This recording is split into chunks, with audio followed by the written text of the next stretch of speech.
Another dream is within reach. A student opens up a book. An entrepreneur takes another look. Communities are more than streets and buildings. They are habits, conversations, shared traditions, neighbors helping neighbors. A healthy civic culture is not created overnight.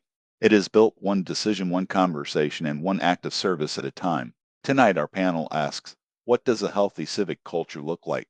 Welcome to the Thunderdome. Good evening and welcome back to America Together Radio. Last episode we explored how communities balance tradition and innovation. Tonight we step back and ask a broader question.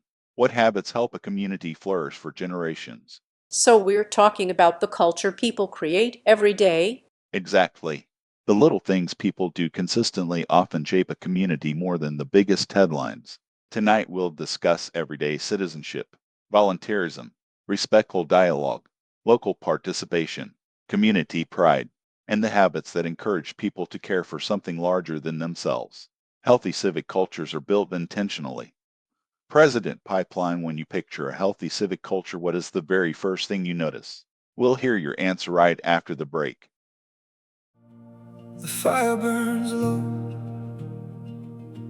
Snow drifts softly where the cold winds blow. Welcome back. Tonight's question, what does a healthy civic culture look like? President Pipeline, will begin with you. Thank you.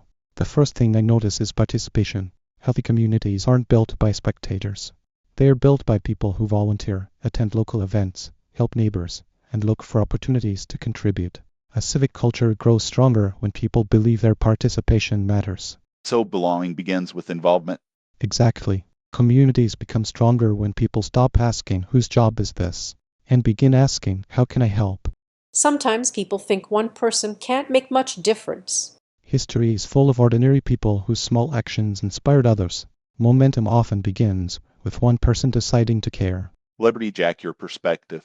Healthy civic cultures encourage responsible participation. People should feel free to share ideas, ask respectful questions, and contribute to community life. Communities become stronger when citizens see themselves as participants rather than observers. So engagement protects healthy communities? Absolutely. Freedom grows stronger when people use it responsibly. Good communities invite people into the conversation. Great communities help them become part of the solution. Participation creates ownership. Ownership encourages stewardship. So maybe civic culture is less about watching the parade and more about helping organize it. That's a fitting picture. After the break, Lady Progress discusses kindness, belonging, and community spirit. Captain Constitution explores civic traditions, institutions, and the habits that help communities endure. Stay with us.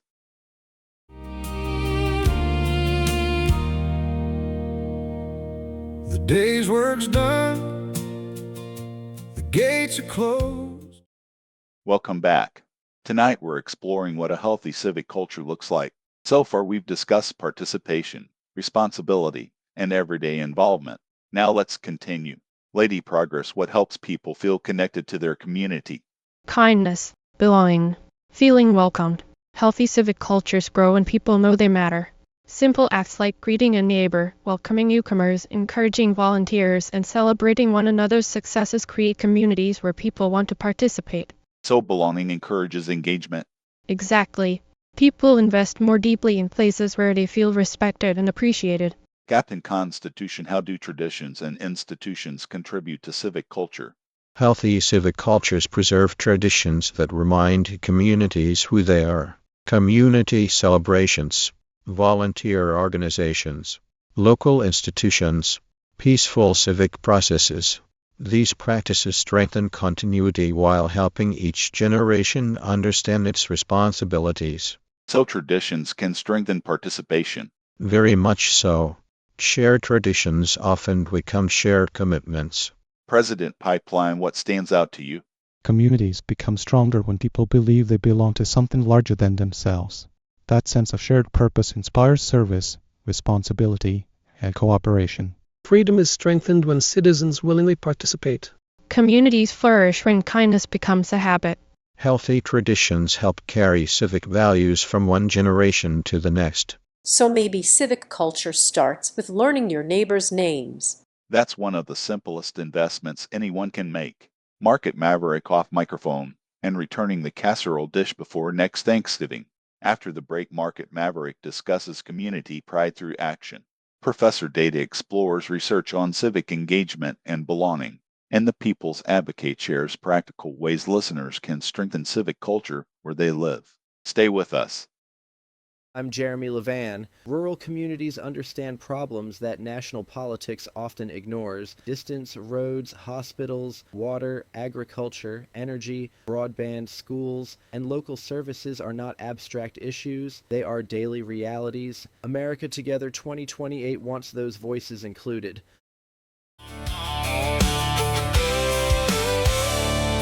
The tires roll across the county line, underneath the sky that stretches wide. Welcome back. Tonight we've discussed participation, belonging, traditions, and shared purpose. Now let's explore how healthy civic culture becomes visible in everyday life. Market Maverick, how does community pride become action? Communities become healthier when people stop waiting for perfect conditions. Volunteer, mentor, support local events. Help local organizations succeed. Civic culture becomes real when people invest their time, skills, and energy where they live. So pride is demonstrated. Exactly. Real community pride shows up with work gloves more often than slogans. Professor Data, what does research suggest about civic engagement? Communities with higher civic participation often report stronger social connections, greater trust, and higher levels of volunteer activity. People are more likely to remain engaged when they believe their contributions matter and when they regularly work alongside others. So participation encourages even more participation. That positive cycle is frequently observed. People's Advocate, what practical advice would you offer listeners? Choose one way to participate this month. Attend a local meeting. Volunteer for a neighborhood project. Support a community organization. Introduce yourself to someone new. Healthy civic cultures are built through ordinary habits practiced consistently. Quick thoughts. Communities flourish when everyone believes they have something valuable to contribute. Participation strengthens both freedom and responsibility. Kindness invites more people to become involved. Healthy civic habits become lasting traditions. Stewardship grows stronger with every generation. After the break, each mascot shares one civic habit they hope every community will encourage for generations to come. Then we'll conclude tonight's discussion and preview our next episode. Stay with us.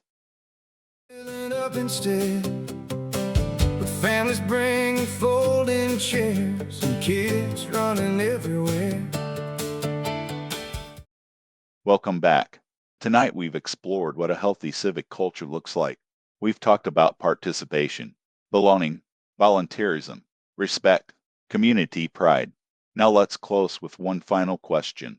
If you could encourage every community to practice one civic habit for generations to come, what would it be? Choose participation over passivity. Communities become stronger when people decide they are part of the solution. Protect respectful dialogue. Communities remain free and healthy when people can exchange ideas with both courage and respect. Make kindness a daily habit. Small acts of encouragement often inspire lifelong civic involvement. Honor both your rights and your responsibilities. Healthy civic cultures depend upon citizens who value both. Care for the places you share.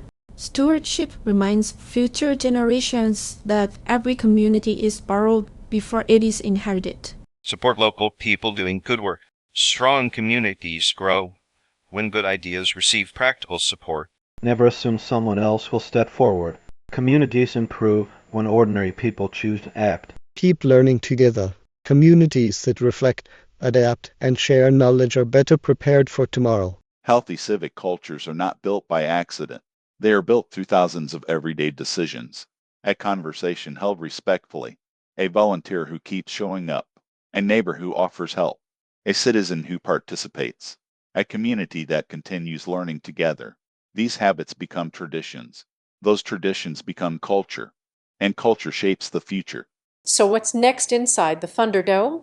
Next time our panel explores Episode 018. What does responsible citizenship look like?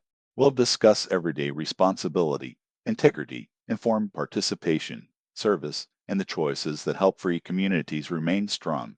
You've been listening to America Together Radio, simulated mascot debate Thunderdome. Today's discussion featured fictional mascot characters created to explore civic ideas through respectful conversation. The characters are fictional. Their conversations are intended to encourage thoughtful dialogue, active citizenship, and stronger communities. Thank you for listening. Until next time, keep participating, keep encouraging, keep building, and we'll see you inside the Thunderdome. The same as they have through the years, watching seasons come